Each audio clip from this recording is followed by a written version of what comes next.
बिस्मिल्लाहिर्रहमानिर्रहीम। अस्सलामुअलैकुम नाज़रीन इकराम।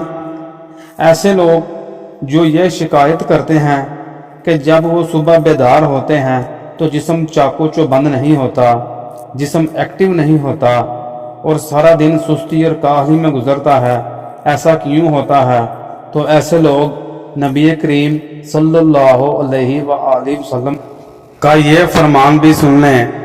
नबी करीम सल्लल्लाहु अलैहि वसल्लम ने फरमाया, जब कोई तुम में से सोया हुआ होता है तो शैतान उसके सर की गद्दी पर 3 गिरहें लगा देता है खूब अच्छी तरह से, और हर गिरह पर यह अफसून फूंक देता है कि अभी बहुत रात बाकी है, पड़ा सोता रह।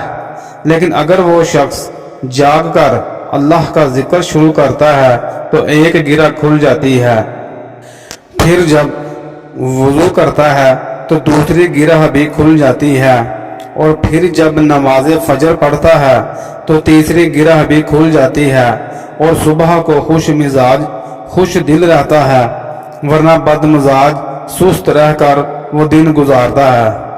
नाज़रीन किराम, अगर वीडियो पसंद आई हो तो इसको लाइक करें, दोस्तों के साथ शेयर